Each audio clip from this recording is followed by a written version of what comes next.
How's it going, everyone?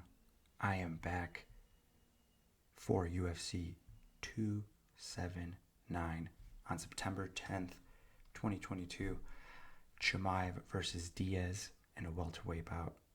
I am your host, Omar, and welcome back. I know I've been gone for a while, but hey, sometimes you just need a break, or sometimes just life hits you and you gotta take care of things. For this one, it's going to be a little different. I'm not going to be going over the entire card, just the main card. Get my real thoughts. The prelims, although name's not great, we are going to get some fun fights, but some of these fights, honestly, are pretty skippable. And honestly, we're only here for that main card. Overall, it is fantastic.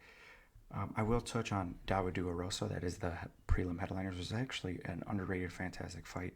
Arosa coming off a big win against Steven Peterson earlier this year in February, and Dawodu came back and had a good win over Mike Trezano. Getting back on the horse on that one. He was really on the fence. If he lost, he said he was going to retire. But I'm happy he's back. Not the biggest fan of his personality, but he is pretty fun to watch. But Hakeem Dawodu versus Julian Arosa. For this one, I'm going to go with the Julian Rosa TKO. Excuse me. I'm going to take that back. I'm going to go with the Hakeem Dawodu TKO. I think Julian Rosa, he's a bit of a glass cannon. Either he puts up amazing firefights and just wins in these wars, or sometimes he just gets completely obliterated and chinned. This is his third stint in the UFC. I think this is the best he's ever looked in recent memory, but, there's still that question of being a little too chinny, especially for being as big as he is for the 145-pound division. But I'm going to go with Hakeem Dawodu by TKO. But now, onto the main card. Johnny Walker versus Ian Cutelaba at 205 pounds, top 15 light heavyweights. Everyone knows Johnny Walker, crazy guy, giant of a man. I have had the pleasure of meeting him when he was just walking around Vegas, and against his fight against Misha Serkinov the night before, just keeping the feet moving, just staying acclimated to the weather. It's pretty baffling how big some of these guys are when you see them in person, especially someone like Johnny Walker, who's 6'5", fights at 205 pounds. The guy honestly looked like he was like 250. It was ridiculous, and this is something. And he was literally probably just still regaining weight since it was weigh-ins that morning. But that's enough of my story when I met Johnny Walker. He's fighting Ian Cutelaba. Kind of the same thing with him, very aggressive, very out there, but a little chinny and not the highest of IQ.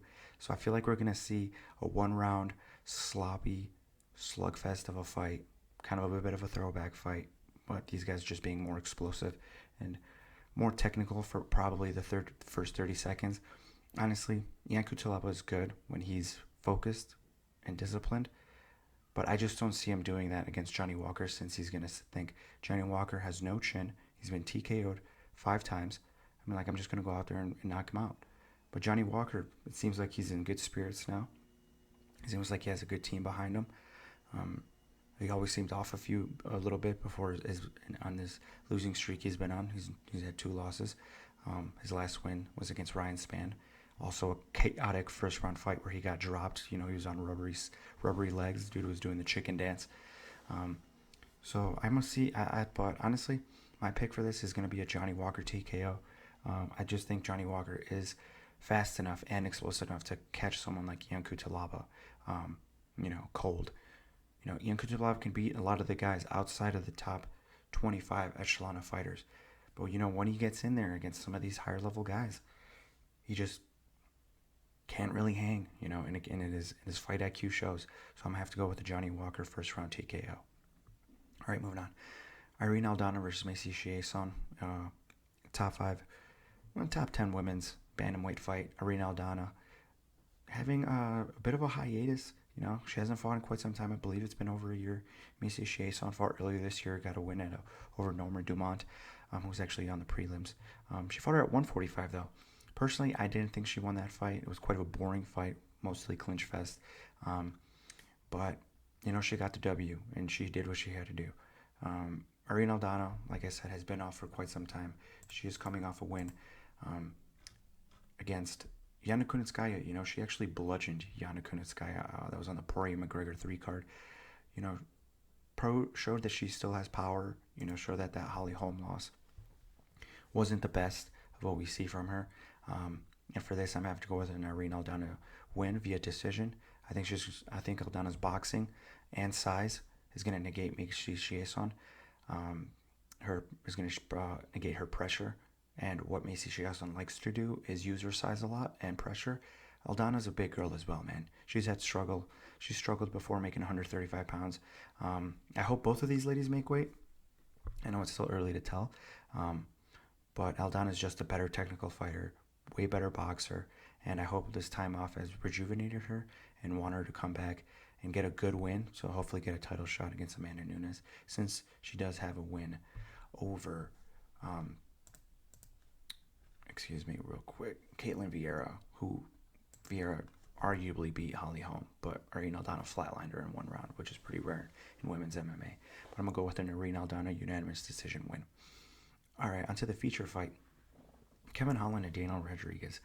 This is a great addition to an originally very, very trash card, to be quite honest with you, as well as a co-main, which we're going to get into a little bit later. Kevin Holland versus Daniel Rodriguez. This is going to be at 180 pounds catch weight. D-Rod couldn't make the weight in time, which is perfectly fine. Literally 2-week notice call. Same thing with Kevin Holland. Holland was been trying to get a fight for quite some time. Wonderboy Thompson wanted to fight in November. Holland's like, I can't wait that long. I want to fight ASAP. And they called up D-Rod. And if you guys don't know, both these boys have a little bit of a past. Nothing too crazy. But they were meant to fight each other, I believe, 2 years ago. It just didn't pan out. But now that both of these guys are honestly in peak form, I think. I know D-Rod's been out for a bit, but, he's on a win streak. Arguably undefeated in the UFC. Kevin Holland has looked fantastic at welterweight. Especially his last fight against Tim Means just looked fantastic. This is going to be a very, very fun fight. This is going to kind of show a very technical, sound boxer versus a more unorthodox, wild fighter in Kevin Holland. But both are really, really good. This is going to be an underrated fight. I think this is going to be my sleeper fight of the night. And I'm going to have to go with Kevin Holland be a unanimous decision, 29-28. I think it's going to be one round apiece going into the third. And then I think Kevin Holland is going to have a little more steam in the tank and is going to really put on a show for the fans, especially knowing he's on a Nate Diaz Khamzat Chimeav card. So I'm going to go with Kevin Holland being a unanimous decision. All right. Li Jingliang versus Tony Ferguson, another quite late addition to this card. 4 weeks. 4-week notice, maybe 5, if we weren't aware of the background of how long it took to get this fight made. Tony Ferguson back up to 170 pounds.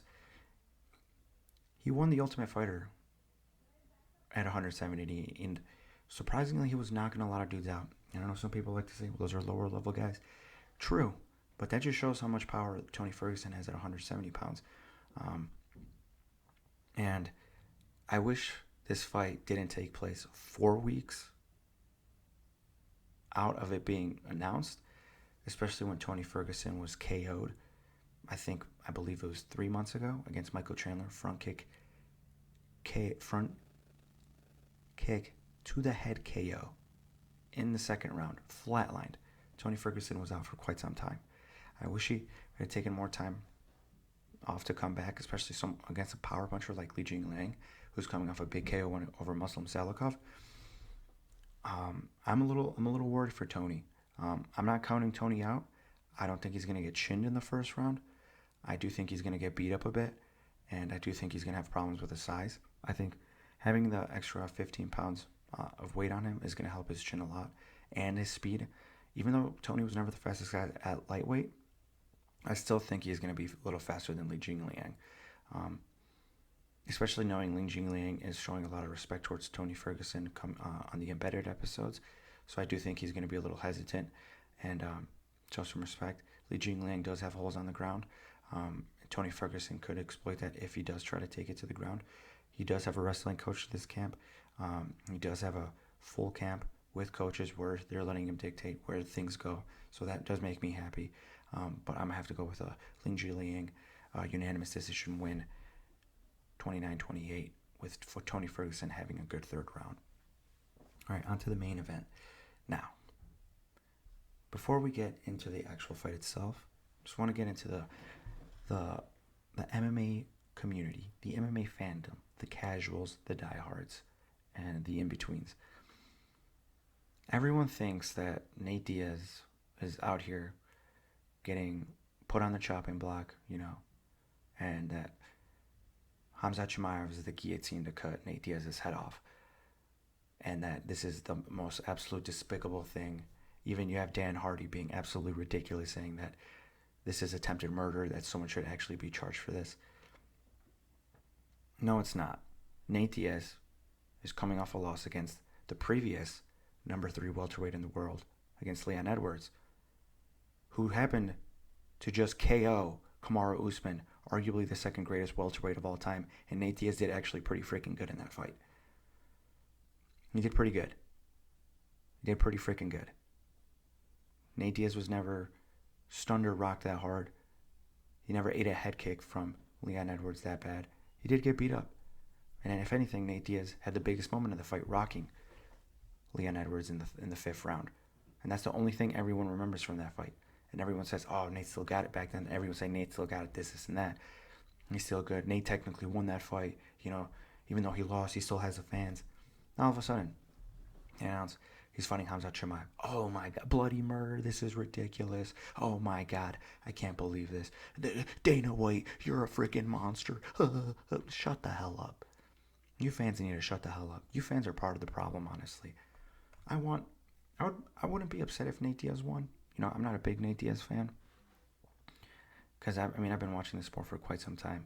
I've seen him get ragdolled live by Rory McDonald. I've seen him KO a fat Rory Markham. And I've seen him beat the crap out of Donald Cerrone. I see him beat the crap out of a prime Jim Miller. I see him beat the crap out of Takanori Gomi. I've seen those fights live. I remember how good this guy was at one point. And I remember the highs and lows when he got TKO'd by Josh Thompson, which, let me tell you, he still thinks he did not lose that fight, which is in and of itself with the Nate Diaz brain, whatever that is that he thinks, that's in and of itself. But Nate Diaz is not being done dirty as bad as people make it seem to be. Don't forget, this guy was saying only Izzy and Francis are up there with him, and he should be fighting those guys. That just tells you the kind of state this guy's in. This guy, honestly, should have just been waited out his contract, and just been screw it.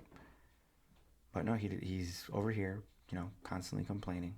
And the UFC kind of has been bending over backwards for him. He even said it in his most recent interview with Brett Okamoto. He said the UFC were throwing more and more money to him. He's like, you got to sign my boys. All right, we'll sign your buddies that are active fighters. And then he backs out. And he said he doesn't have any beef with Dana White specifically. He said him and Dana have always been cool. So his beef isn't with Dana or the UFC. I think his beef is honestly with himself and how he feels his career has panned out. I feel like he probably thinks he didn't capitalize on it enough. But that's just my opinion on it. Nothing against Nate, but that's just how it is. The guy's 20-13. And the guy capitalized on beating Conor McGregor at UFC 196, which made him the star he is today. No one gave a crap about Nate Diaz prior. Let's be real here. No one gave a crap about him. He was a pretty household name, nothing crazy, but he never took on the masses as his brother did before him. And, he struck gold with beating Conor McGregor. And honestly, I wish he was more active. I wish he made more money during that time. And I get it. He likes to move at the speed of his own boat, or whatever the saying is. But, hey, that's how he is. But, look, honestly, I don't see a first-round bludgeoning here. I think this is going to be a 50-44 type of fight. I think Chimeav is going to just take him down and kind of beat him up a bit. And at some points, it's going to get a little boring. I honestly don't think Diaz is going to get finished. I think he's just too tough for his own good. And he's going to have, honestly, I think Diaz is going to have his moments. Because Chimeav, this is what people forget about Chimeav. Yes, he is a monster and he is a mauler. But the dude has a giant ego. He has a giant ego. And he is the kind of guy where he's one of those guys that's always a pissing contest with him. He's always going to try to one-up you. Which is why he had the kind of fight he against Gilbert Burns. He's like, screw this, I'm just going to stand and bang and prove a point, He's like, Gilbert Burns' jiu-jitsu is a threat. But he easily could have just grappled and just held him in a certain position and just won a fight like that. But no, he wanted to stand and bang because he has an ego and he's way too prideful. And Nate Diaz is going to bring that on him, which I don't think it's going to be a first round bludgeoning. I think Chimeav is going to try to bring something out of Nate, and Nate's going to do the same thing. And Nate Diaz is going to be talking trash, and Chimeav is just going to eat it up and make it a dogfight. Because dude is a bit of a loose cannon himself. He's fucking just he's too much in his own head, you know. He's a little crazy. Like, you see him driving around, you know, just being a little too much, you know. It's almost like it almost seems like some people are uncomfortable around him. You know, he needs to relax. And I think that's going to show in the cage. Those mind games are going to come out, especially with the press conference today, especially with the weigh-ins, you know. And I think Chimeav is going to win a 50-44, but Nate Diaz is going to have its moments. It's not going to be the most exciting fight. There are going to be some times we're going to be like, oh, hell yeah, that was awesome. But it's not going to be the murder that Dan Hardy thought it was going to be, or, you know, other people thinking the UFC should be held accountable, and that law enforcement should get involved. It's some ridiculous comments I've seen, but that's social media. You know, that's what you're going to get. That's a lot of guys don't know what they're talking about the sport. But yeah, those are my picks. You know, just let's go over them again. Chimeav, unanimous decision. Li Jingliang, unanimous decision. Kevin Holland, unanimous decision. I'm going to switch up mine. I think Irene Aldana is going to get a TKO. Johnny Walker is going to get a TKO. Dawodu is going to get a TKO. And just real quick over the prelims, for those that do kind of care, Jailton Almeida versus Anton Turkovic. I hope I pronounced that correctly. I'm going to go with Jailton Almeida via submission. Jamie Pickett versus Denise Tulilian. I'm going to have to go with Jamie Pickett via an uneventful decision. Jay Collier, Chris Barnett at heavyweight. Some tubbies, some thick boys, and not in the right areas. I'm going to have to go with the Jay Collier TKO, Norma Dumont, Daniel Wolf, Norma Dumont submission, first round. So I feel like Norma Dumont's a lock. Chad Angulier versus Hailey Aliating. I'm going to go with Hailey Aliating, TKO. Elise Reed versus Melissa Martinez. I'm going to go with Melissa Martinez via submission. Darian Weeks for Johan Linez. I'm going to go with Darian Weeks, TKO. But all right, boys, and any ladies out there listening, those are my picks for UFC 279. I just wanted to keep this short and brief since the prelims aren't that great. It's mostly the main card that we all care about. We are going to get some fun fights. I think Irene Aldana Chiasson is going to be a bit of a sleeper. Holland Daniel Rodriguez is going to be my fight of the night. We're going to see Tony Ferguson and Nate Diaz put on valiant performances. And we're going to see Johnny Walker get a crazy highlight reel KO. I think it's going to be something crazy like a flying knee or a head kick. But yeah, I hope you guys enjoy the fights and be here on Monday to hear my recap on it, because I do think that if there's anything crazy that's going to happen, it might be this card. You know, MMA is a mad game. Don't be surprised if we get a Tony Ferguson first round KO and a Nate Diaz fifth round submission. Yeah, that's part of the game, and that's why we love it, and that's why we tune in. So thank you very much, everyone, for listening. Please like, share, and subscribe. And as always, stay safe. Goodbye.